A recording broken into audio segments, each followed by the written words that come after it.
Hi, I'm Jason. Welcome to Watch Your Six. With nearly 2 decades in the investment world, I look at ways to help you as an individual or as a business owner or as maybe an entrepreneur build your wealth. There are all kinds of unique traits and characteristics that people tend to overlook.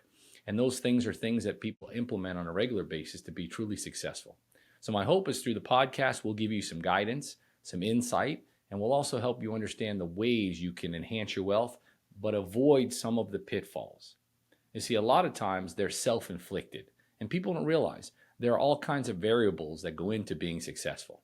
If you're an entrepreneur trying to build your business, the caveat is making sure that you're working on your business, not in your business. Too many times we see people work 5, 6, 10, 15 years on a business model, and at the end of that time period, they have just as much money as they had when they started. Why is that? Why do they not seem to be able to create wealth or to monetize their capabilities? Or the individual who looks to try to build wealth but seems to always be living paycheck to paycheck. Why does that happen? Why with every raise does it seem like we don't increase our wealth? We make $1 million and we have a tendency to spend $2 million. Well, we're going to dive into some of those character traits. We're going to look at some of those pitfalls that can be avoided. And we're also going to look at some of the components that affect it. In today's episode, we're going to talk about emotion. Now, you may ask yourself, Jason, why are we talking about emotion when it comes to investing? Investing is all about stocks, bonds, good picks, bad picks. Well, that's not the case. Emotion has a huge impact on your capabilities. Now, if you ask yourself, does emotion drive me? Just think about your coffee. In the morning, you order coffee a certain way. Now, you order that because you like it. Now, black coffee is black coffee. Have the same amount of caffeine no matter how much different latte or milk you add to it. But your preference drives your opinion. So that's the same thing when it comes to investing. How you feel about a subject matter when it comes to wealth or growing your wealth or investing for the future impacts your ability to make decisions. That's why people typically, when a market corrects or a market drops, do what? They sell. However, when a market is overinflated and doing very, very well, they have a desire to do what? Invest. And they're doing the polar opposite of what most people recommend. Traditionally, you want to buy low and sell high. So emotion is a key component of being successful. And you have to identify what is your emotion. How are you driven? How do you look at money? If you take an individual that may have grown up during the Great Depression, their viewpoint of money and savings and cash is going to be vastly different to an individual that grew up during a time period where cash was more available. I'll give you a great story. There was an individual that came into our firm and wanted to have their portfolio reviewed, something we do from time to time. They'll bring in their assets and they'll ask us to look at them and give her the professional opinion. Well, after looking at their assets, we realized that they were very heavy in one area or one sector. And that was a concern because it led to the possibility of substantial losses. See, they weren't diversified properly. So we shared with them our thoughts and our observations, and we said, hey, here's some of the things I think you should do. And again, along with the lines of Watch Your Six, we tried to identify the things that they were missing, things that they weren't viewing properly. Well, what do you think happened? Well, 3 weeks later, they called us, contacted the firm, said, listen, we're glad we didn't listen to you. We've made almost $600,000 in 3 weeks. And we said, well, we're very happy for your growth, but we still stand by our recommendation because their emotion was driving them. And the particular emotion that was driving them was called greed. See, sometimes we're happy with little growth, but we really want a lot more growth. And as we see it, we become greedy. And it sort of blinds us to the reality of things. Well, sure enough, 1999 and 2000, we know what happened. We had a tremendous tech bubble burst. And that asset went from almost $4 million to $200,000 in a week.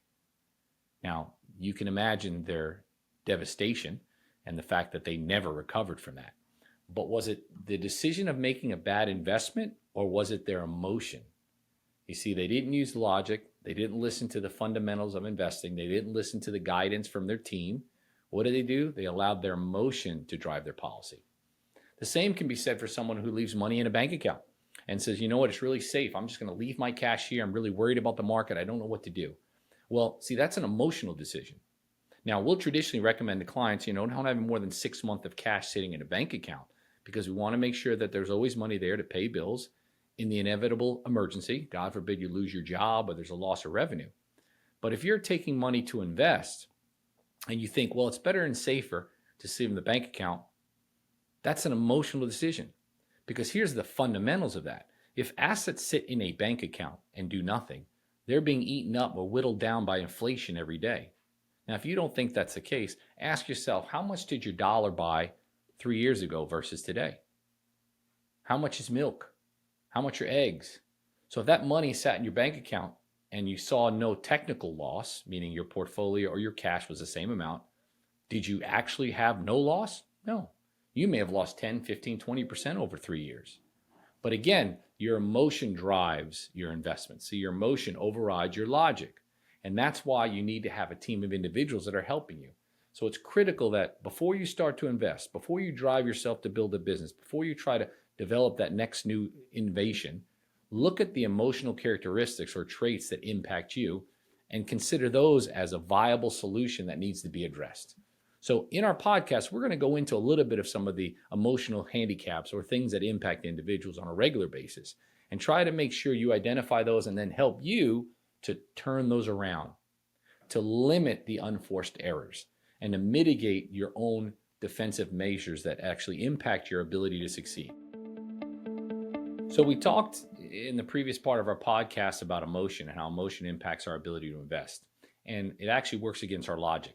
Let me share an interesting statistic with you. From 1994 to 2004, the S&P market actually had a 7.8% rate of return. That was the average yield, which is pretty good, right? Now, what do you think the average investor did? Now, this is not an investment planner. This is not a financial advisor. This is you, the audience. What do you think the average person did during that same period of time? Well, their rate of return was only 3.5, 3.6. So they gave up almost 4%. Why? Emotion. They didn't have a chance of picking the wrong investment. If they had just left their portfolio alone, they would have been fine. However, they allowed emotion and thus fear to impact decisions, and they gave up 4%. Let me give you another statistic. After 2008, when the market crashed, we all remember that. It sounded really horrible. Everybody panicked. What did most of you do?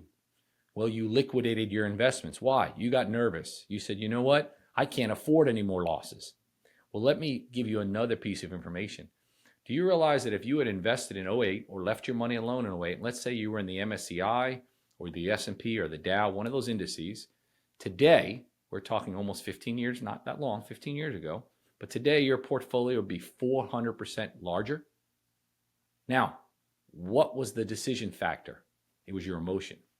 You see, your lack of maybe knowledge, reassurance, or having somebody watching your six to say, listen, just be calm. This kind of situation occurs and there's some sound fundamentals.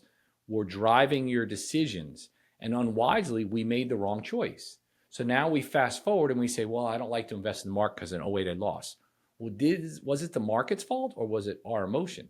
See, in '08 you did lose, but if you had left it alone, depending on your portfolio again, but we just referenced some indices, you could have been up 400%. Now, you ask yourself, if I was up 400% less than 15 years later, would I feel good about the market? Of course you would. Would you feel confident about investing? Of course you would. But it wasn't the market's fault that you feel unconfident. It was ours. See, our emotion, our fear, or lack of understanding drove us to make a knee-jerk reaction. And we see that all the time.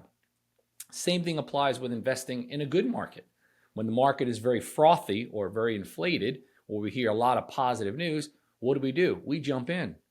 We don't do the research. We don't take the time to research the information or put together a team, and we invest, and then inevitably the market corrects. We call it a correction, or it dips, and we pull out. So there's where your emotion can be an Achilles heel.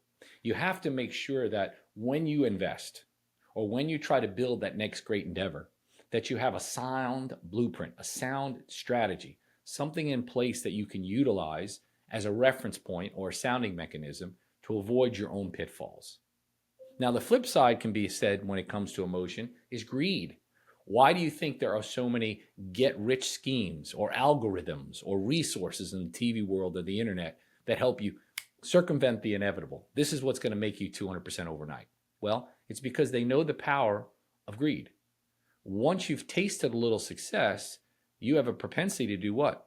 Want more. And then now again, another emotion is I want 20%, I want 30%, I want 40%. At a certain point, the rate of returns are unrealistic, but you sort of ignore that. And you say, well, maybe there's something else that I can be using. So again, those are one of the dynamics that we look forward to.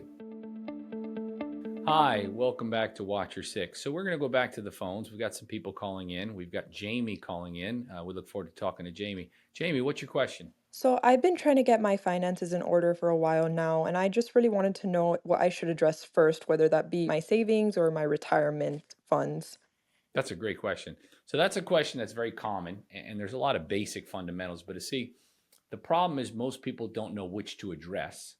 So they create unexpected errors. And then what happens? They run into a financial distressful situation, and then they start to defund some of their retirement. So we'll always recommend traditionally looking at your emergency fund account. Now, what does that mean? Well, again, we want you to look at what is your expenses per month and identify what that number is. And then take that number and then quantify it by 6 to 9 months. So to illustrate, let's say your monthly bills were $1,000 a month. Well, if you figure $1,000 times 6 is $6,000, that's what should be in your emergency fund account. Now, here's the caveat. Many people look at an emergency fund account or savings like a rainy day fund. Well, I want to go on vacation, I'll dwindle it down. Oh, something happened, I want to dwindle it down. That's the problem. There's really no growth, there's no success. So your emergency fund should really be the loss of income. I always refer to it as like the last bullet in the chamber. This is the last ditch effort to keep yourself above water. So if you have 6 months of bills prepaid, in theory, what happens, and God forbid you lose your job or employment, then you can take that money and allow yourself to have the time needed to get back on your feet. Now, once that money has been saved to 6 to 7 months, I don't really recommend saving anymore because that money is still being exposed to things like inflation, cost of living, etc. So at that point, then you create what we call your pre-retirement account. Now, here's another philosophy, distinction. A lot of people in their 20s, 30s, 40s, and 50s start to look at retirement, which is great. But if all of your money is saved in a retirement account and you don't have any savings, nor do you have any kind of investment account for, I want to buy a house, I'm going to have kids, I want to go on a trip, and you run into a financial pitfall where you need money, right? That's the only thing you have is that retirement account. Where are you going to tap? What are you going to dip into? It'll be your retirement. Now you've put yourself backwards. You've created a taxable event. There's all these dual moving parts that are going to impact you negatively. So in summation, what I would say is first and foremost, savings account, 6 to 7 months of bills prepaid. Really make that a goal. Keep that goal real simple because it really does empower you when you get to that point. You're like, wow, I've saved 6 months of bills. That's phenomenal. You start to feel really mission driven and focused. Then at that 6 month window, create another account where you can put that savings away, but have it invested.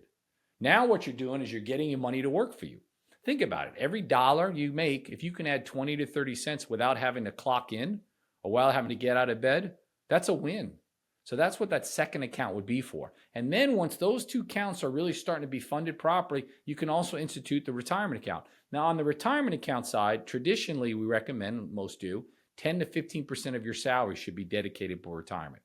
However, if you don't have the first two buckets, you have to be careful because what you're doing is you're creating an illiquidity scenario.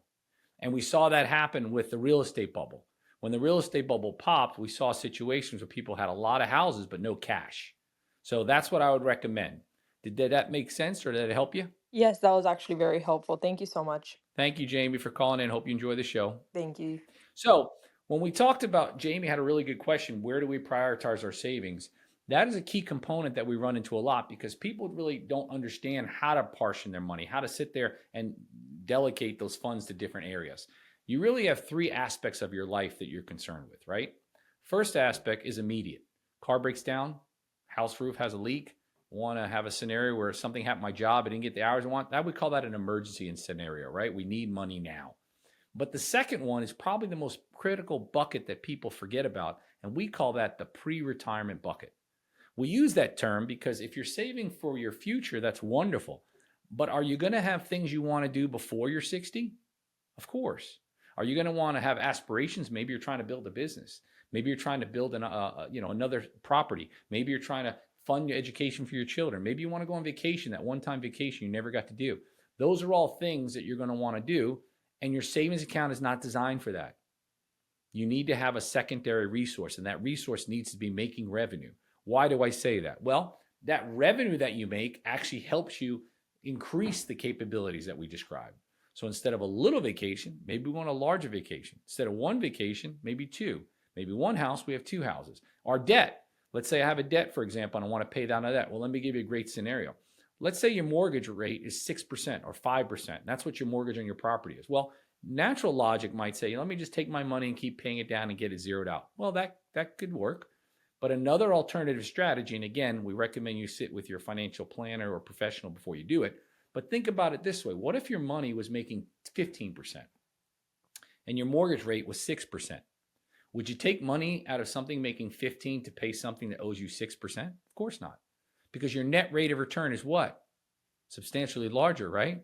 So now, if you have an account making 15%, you could probably take some of that interest, depending on your circumstances, and you'd be able to actually pay your debt down while increasing your wealth. So there are a lot of unique strategies out there that we use with our clients, and that's what we want to do with this podcast, is give you those strategies to think about so you have the tools that the wealthy have and the capabilities of do things more effectively and thus create the goals that you want. So we look forward to having you on our next episode, and thank you for watching your six.